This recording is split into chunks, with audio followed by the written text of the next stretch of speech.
નમસ્કાર મિત્રો, આજે આપણે વાત કરીશું પુરુષોત્તમ માસ અધિક માસમાં કરવામાં આવતા ગૌરમાની પૂજા પાઠ અને વાર્તા વિશે। આજે હું તમને એક એવી કથા સંભળાવવા જઈ રહી છું જે માત્ર વાર્તા નથી પરંતુ ભક્તિ, વિશ્વાસ અને ભગવાનની કૃપાનો જીવંત અનુભવ છે। એવું કહેવાય છે કે જ્યારે માણસના બધા રસ્તા બંધ થઈ જાય ત્યારે ભક્તિનો રસ્તો ખુલી જાય છે। એ છે કાઠા ગોરમાની કથા। એક એવી કથા જેમાં ગરીબી હતી, દુઃખ હતું, અપમાન હતું, પરંતુ સાથે એક નિર્દોષ વહુની અતૂટ શ્રદ્ધા પણ હતી। અને જ્યારે ગોરમા પ્રસન્ન થયા ત્યારે આખું જીવન બદલાઈ ગયું। તો આ કથાને અંત સુધી જરૂરથી સાંભળજો, કારણ કે અંતમાં એક એવી ઘટના બનશે જે તમારા હૃદયને સ્પર્શી જશે। ઘણા વર્ષો પહેલા એક નાના ગામમાં એક ગરીબ પરિવાર રહેતો હતો। પરિવારમાં સાસુ, તેનો દીકરો અને વહુ રહેતા હતા। ઘર એટલું ગરીબ હતું કે ઘણી વખત 2 ટાઈમનું ભોજન પણ મળવું મુશ્કેલ હતું। સાસુ ખૂબ મહેનતુ હતી પણ સ્વભાવમાં થોડું કડકપણું હતું। વહુ ખૂબ સરળ અને ભોળા સ્વભાવની હતી। તેના મનમાં ભગવાન પ્રત્યે ખૂબ ભક્તિ હતી। દરરોજ સવારમાં ઉઠીને તે ઘરનું કામ કરતી અને પછી ગોરમાની આરાધના કરતી। ગામમાં અધિક માસ શરૂ થયો હતો। ગામની સ્ત્રીઓ ભજન, કીર્તન, કથાઓ સાંભળતી અને ગોરમાની પૂજા કરતી।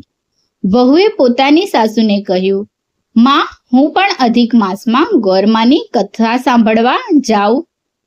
સાસુએ થોડા ગુસ્સાથી કહ્યું, ઘરનું કામ કોણ કરશે? પહેલા ઘરનું કામ પૂરું કરો। વહુએ કંઈ કહ્યું નહીં। તે શાંતિથી ઘરનું બધું કામ પૂરું કરતી અને પછી થોડો સમય કાઢીને ગોરમાની કથા સાંભળવા જતી। દરરોજ તે ખૂબ શ્રદ્ધાથી ગોરમાને પ્રાર્થના કરતી ને કહેતી, હે ગોરમા, મારી પાસે ધન નથી, વૈભવ નથી, મારી પાસે માત્ર તમારી ભક્તિ છે। એક દિવસ ઘરમાં અનાજનો એક દાણો પણ બચ્યો ન હતો। સાસુ ખૂબ દુઃખી થઈ ગઈ। ઘરમાં ભૂખ અને ચિંતા છવાઈ ગઈ હતી। તે રાત્રે વહુ ગોરમાની મૂર્તિ સામે બેઠી અને રડવા લાગી। તે બોલી, હે ગોરમા, જો મારી ભક્તિ સાચી હોય તો મારા પરિવારને મુશ્કેલીથી દૂર કરજો। આટલું કહીને તે ઊંઘી ગઈ। રાત્રે તેને એક અદ્ભુત સ્વપ્ન આવ્યું। એક તેજસ્વી માતા તેના સ્વપ્નમાં આવ્યા। તેમના ચહેરા પર દિવ્ય પ્રકાશ હતો। તેમણે કહ્યું, બેટી, તારી ભક્તિથી હું પ્રસન્ન છું। કાલે સવારમાં ઘરની પાછળ જે જૂનું વૃક્ષ છે તેની પાસે જજે। સવાર પડતા જ વહુ ત્યાં ગઈ। તેણે જોયું કે ત્યાં એક નાનું પાત્ર પડેલું છે। જ્યારે તેણે તે ખોલ્યું ત્યારે તે આશ્ચર્યમાં પડી ગઈ। તેમાં અનાજ અને જરૂરી વસ્તુઓ ભરેલી હતી। વહુ દોડતી દોડતી ઘરે આવી। સાસુએ જ્યારે આ બધું જોયું તો તે પણ આશ્ચર્યમાં પડી ગયા હતા। ધીમે ધીમે ઘરની સ્થિતિ સુધરવા લાગી। ઘરમાં સુખ, શાંતિ અને સમૃદ્ધિ આવવા લાગી। સાસુને સમજાયું કે આ બધું વહુની ભક્તિનું ફળ હતું।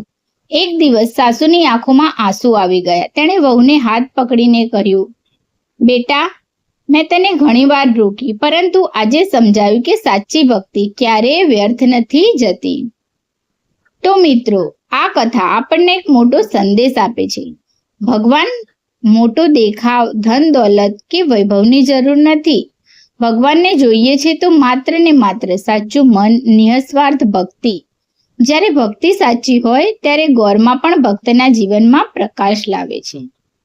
તો મિત્રો, જો તમને આ પવિત્ર કથા પસંદ આવી હોય તો અમારા વિડીયોને લાઈક અને કોમેન્ટ જરૂરથી કરજો અને અમારી ચેનલને સબસ્ક્રાઇબ કરવાનું ભૂલતા નહીં। ધન્યવાદ।